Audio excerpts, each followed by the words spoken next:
역사를 뒤흔든 배신. 그 곁엔 늘 와인이 있었습니다.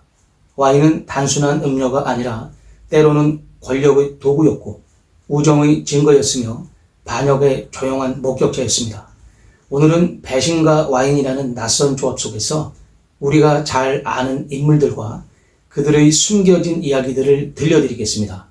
와인은 인간의 축복과 기쁨을 상징하지만 동시에 가장 어두운 순간에도 함께 했다는 사실. 믿기지 않으시겠지만 지금부터 그 이야기를 시작합니다.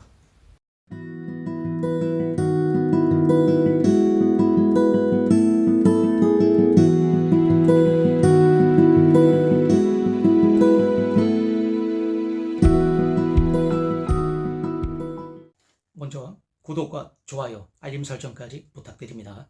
여러분의 응원이 힘을 나게 합니다. 반갑습니다. 와인 오디세이에 오신 것을 환영합니다.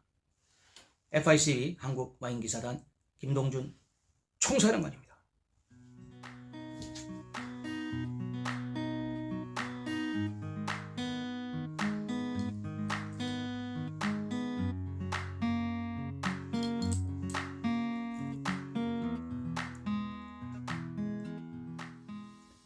사브라주.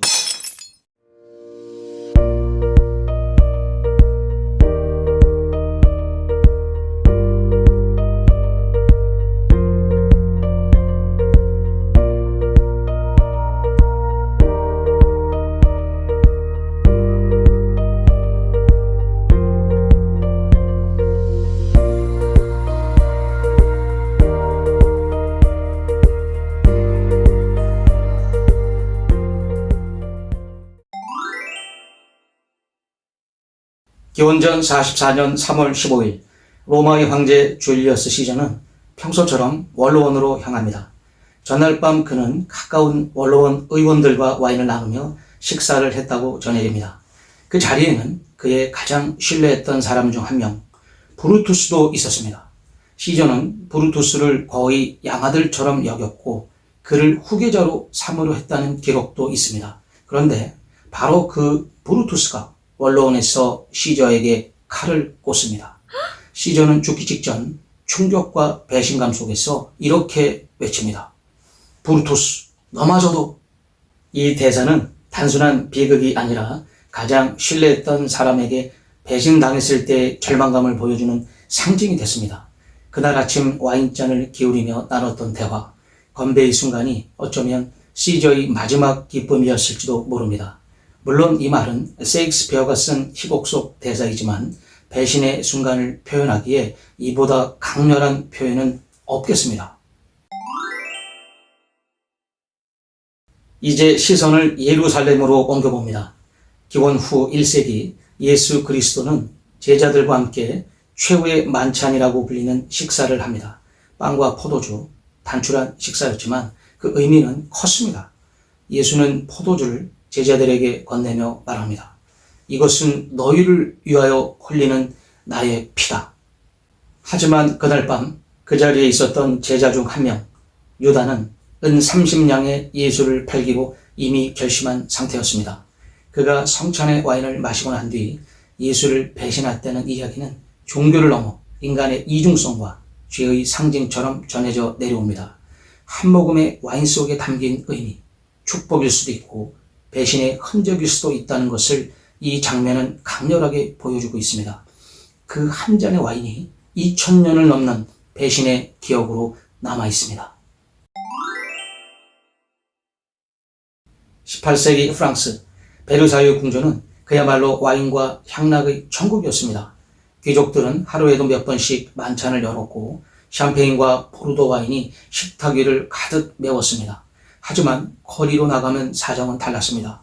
국민들은 굶주리고 빵 한 조각도 구하지 못해 싸워야 했습니다. 그런 와중에 왕비 마리 앙뚜아네트가 빵이 없으면 케이크를 먹으면 되잖아요 라고 말했다는 이야기가 퍼집니다. 이 말은 실제로 그녀가 했다는 증거는 없습니다. 당시 철학자 루소가 한 공주가 말했다고 쓴 표현이 후대에 와서 마리 앙뚜아네트에게 덧씌워진 것입니다. 하지만 역사에서 중요한 건 사실만이 아닙니다. 민중은 왕비가 그 말을 했다고 믿었고 그 분노는 혁명으로 이어졌습니다. 왕실의 와인잔은 이제 민중의 분노를 부른 배신의 상징이 되었습니다. 2012년 미국 와인계에 엄청난 충격을 준 한 사건이 있었습니다. 수천만 원어치가 아니라 수백억 원어치의 고급 와인이 위조된 전대미문의 사건. 그 주인공은 바로 인도네시아 출신의 와인 수집가 루디 크루니와난입니다. 그는 프랑스 최고급 와인을 수집하고 경매에 내놓는 상류층 애호가로 유명했지만 사실은 오래된 와인병에 저렴한 와인을 넣고 라벨을 정교하게 위조해 팔아치우는 천재적인 사기꾼이었습니다. 그의 가짜 와인 중엔 나파벨리산 와인도 있었고 실제로 그는 부르고뉴 와인 생산자인 도멘드라 로마네 꽁띠를 사칭한 와인까지 만들었습니다. 2012년 FBI는 그의 자택을 급습했고 가짜 라벨 수천 장, 빈 와인병, 믹싱용 와인, 접착제 등이 가득한 위조 공장이 발견됩니다. 결국 그는 와인 역사상 최초로 체포된 와인 위조범이 되었고 2014년 10년형을 선고받습니다. 그의 배신은 단순한 사기가 아니라 수많은 와인 애호가들과 와인 산업 전체의 신뢰를 무너뜨리는 행위였습니다. 와인을 사랑한다고 말하던 그가 와인을 통해 전 세계를 속였습니다. 이것은 와인 세계에 남은 가장 치명적인 배신의 기록입니다. 다시 중세 시대로 거슬러 갑니다. 프랑스와 영국이 100년 전쟁을 벌이던 시기 보르도 지방은 전략적 요충지였고 와인 수출로 큰 부를 누리고 있었습니다. 보르도는 실제로 12세기부터 약 300년간 영국령이었으며 영국 귀족들의 와인 수요 덕분에 크게 번성했습니다. 이 지역의 상인과 귀족들은 와인 수출로 부를 쌓았고 영국과의 관계를 통해 자신들의 이익을 지켰습니다. 하지만 전쟁이 장기화되면서 프랑스 왕권과 영국 왕권 사이에서 갈등이 깊어졌고 일부 프랑스 귀족들은 무역 이익을 위해 충성심 대신 실리를 택했습니다. 와인은 그 자체로 국제 무역과 외교의 핵심 자산이었고 때로는 충성보다 강력한 유혹이 되었습니다. 이는 단순히 배신이 아니라 와인이 국제 정치와 권력의 중심에 있었다는 걸 보여주는 사례입니다. 와인은 때로는 평화의 상징이 되지만 이익 앞에선 배신의 수단이 되기도 합니다.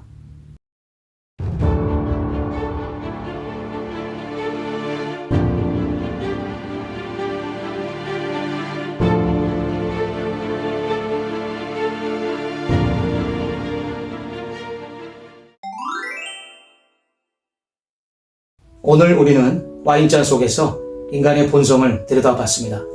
와인은 축복의 순간에도 죽음과 배신의 순간에도 늘 함께 있었습니다.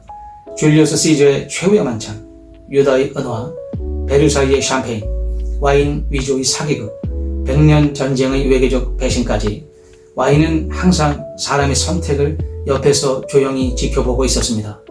오늘 우리가 마시는 이 한 잔의 와인에도 어쩌면 그런 이야기 한 방울쯤은 녹아있을지도 모릅니다. 다음 시간엔 또 다른 인간의 감정, 복수와 와인으로 여러분을 찾아뵙겠습니다. 이야기 들어주셔서 감사합니다. 와인 어렵지 않죠? 나의 삶과 포도주를 위하여.